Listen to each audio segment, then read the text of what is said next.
بسم اللہ الرحمن الرحیم۔ السلام علیکم ورحمۃ اللہ وبرکاتہ۔ میں حکیم امتیاز دانش اور آپ اس وقت دیکھ رہے ہیں امتیاز یوٹیوب چینل۔ سب سے پہلے درود و سلام اللہم صلی علی سیدنا محمد وعلی آل سیدنا محمد وبارک وسلم۔ آج کا ہمارا موضوع ہے غدی شوگر، جگر کے شوگر، کیونکہ اس سے پہلے ہم نے 2 ویڈیو بنا چکے ہیں۔ اعصاب کی شوگر کے بارے میں نے بتایا ہے اور عضلات کے شوگر کے بارے میں بتایا ہے، یعنی معدے کی شوگر کے بارے میں بتایا۔ آج ہم آپ کو جگر کی شوگر کے بارے میں بتائیں گے۔ جب یہ شوگر کسی بندے کو لاحق ہو جاتی ہے، اس کے جگر میں بہت زیادہ سوزش ہو جاتی ہے۔ جب جگر میں سوزش ہو جاتی ہے تو ہمارے ماشاء اللہ ڈاکٹر حضرات اور دوسرے وہ طرح طرح کی دوائیں کھلاتے رہتے ہیں، اور مریض ہوتا ہے وہ ٹھیک ہونے کا نام ہی نہیں لیتا۔ ٹھیک ہے، اس شوگر میں کیا ہوتا ہے، یا تو شوگر بہت زیادہ ہائی ہو جاتی ہے یا پھر لو رہنا شروع ہو جاتی ہے۔ ٹھیک ہے، اور دونوں کنڈیشنیں خطرناک ہیں اور انسان کو خبردار کرتے ہیں۔ بہرحال اگر خدا نخواستہ یہ شوگر ہو جائے تو اس میں کیا ہوتا ہے کہ مریض کا بلڈ پریشر بڑا ہائی رہتا ہے۔ مریض کا بلڈ پریشر ہائی رہتا ہے اور اس کے منہ کا ذائقہ جو ہے بعض وقت کڑوا ہو جاتا ہے، بھوک ختم ہو جاتی ہے، اور ساتھ ساتھ پیٹ میں مروڑ، پیچس، ٹائیفائڈ کی کیفیت، آنتوں میں سوزش، سر کے بائیں طرف درد، ٹھیک ہے، اور بعضوں کو کیڑا لگ جاتا ہے جو یلو کلر کا ہوتا ہے۔ جب وہ اس کو کھنگارتے ہیں تو چکر آنے شروع ہو جاتے ہیں۔ دن بدن طبیعت جو ہے وہ نڈھال ہونے شروع ہو جاتے ہیں، جیسے جسم میں جان ہی نہ ہو۔ اگر یہ لوگ اٹھنے کی کوشش کرتے ہیں تو کسی چیز کا سہارا لے کر اٹھنے کی کوشش کرتے ہیں، تو یہ اس کے مسائل ہوتے ہیں۔ اب اس کا آسان سا ٹیسٹ، آسان سا طریقہ آپ کو بتا دیتا ہوں۔ آپ جب بھی لیبارٹری پہ جائیں، اس شوگر کا ٹیسٹ کروائیں تو بلڈ کا ٹیسٹ بھی کروانا ہے اور یورین کا ٹیسٹ بھی کروانا ہے۔ تو یہ والی شوگر جس کے بارے میں ابھی آپ کو بتا رہا ہوں، یہ والی شوگر ہمیشہ بلڈ میں آتی ہے۔ کہاں آتی ہے جی؟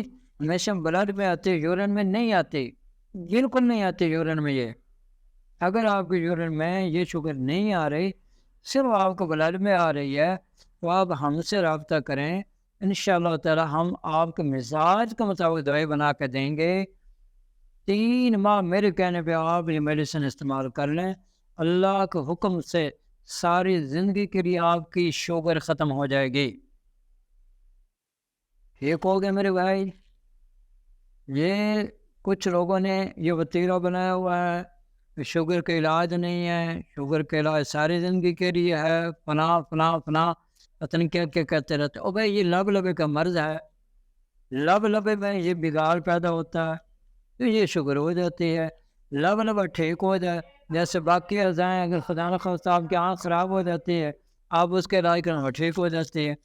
اسی طرح کان ہے، اسی طرح اور بھی امراض ہیں، تو کیا کرتے ہیں، اس کے علاج کرتے ہیں۔ جب علاج کرنے میں ٹھیک نہیں ہو جاتا تو پھر کیسے کہتے ہیں کہ شوگر کا علاج نہیں ہے؟ دراصل ان کمپنی والوں نے، انہوں نے تماشا بنایا ہوا ہے، آپ کو ٹرک کی بتی کے پیچھے لگایا ہوا ہے۔ اگر یہ نہیں کریں گے تو ان کی دوائیں کیسے بکیں گی؟ ٹھیک ہے، تو میرے بھائی، اللہ نے ہر مرض کا علاج اتارا ہے۔ یہ علیحدہ بات ہے، کسی کو سمجھ آئے تو نا، یہ تو پھر عقل تو اللہ تعالیٰ نے تقسیم کی ہوئی ہے، کسی کو کتنے دیے، کسی کو کتنے دیے۔ وہ خواہش تھوڑا سا تولا خان مجھے بھی اللہ نے دیا، ٹھیک ہے، جس کو استعمال کر کے الحمدللہ ہم مخلوق خدا کا زیادہ سے زیادہ نفع پہنچانے کی کوشش کر رہے ہیں۔ باقی جزا تو میرے اللہ نے دینی ہے نا، بندہ تو نہیں دے سکتا۔ تو بہرحال جو میں بات کر رہا ہوں، یہ شوگر ہو گئی ہے، معدے کی شوگر ہو گئی ہے، اور آپ کو اعصاب کی شوگر ہوگی۔ آپ یہ ویڈیو دیکھ لیں، اعصاب کی شوگر کے بارے میں آپ ویڈیو دیکھ لیں، معدے کے بارے میں دیکھ لیں۔ یہ جو میں ابھی بنا رہا ہوں، یہ جگر کی شوگر ہوتی ہے، غدی شوگر ہوتی ہے۔ اس میں یہ مسائل ہوتے ہیں جو میں نے بتائے ہیں، اور بعض دفعہ جو بائیں آنکھ ہوتے ہیں یہ بھی سرخ ہو جاتی ہے، یعنی بائیں آنکھ زیادہ سرخ ہوگی اور دائیں آنکھ تھوڑی سرخ ہوگی، یہ مسئلہ بھی ہو جاتا ہے۔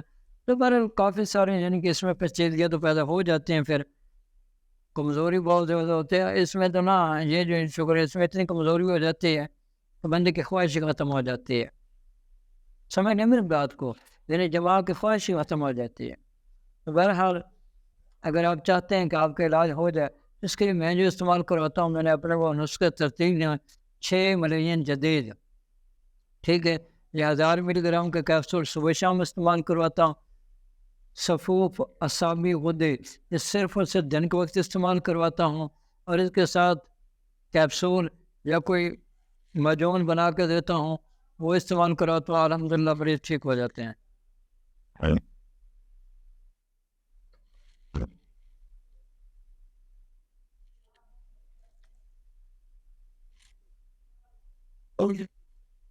اب میری اللہ سے دعا ہے کہ اللہ تعالیٰ مجھے اور آپ کو اور پورے دنیا کے تمام مسلمانوں کو صحت والے، سلامتی والی، عافیت والی، برکتوں والی، کامیابیوں والی، خوشحالی والی، خوشیوں والے ساتھوں والی زندگی نصیب فرمائے، اور ہم سب مسلمانوں کو قرض، مر، رسوائی، تندرستی، محتاجی، غربت اور سے نجات عطا فرمائے۔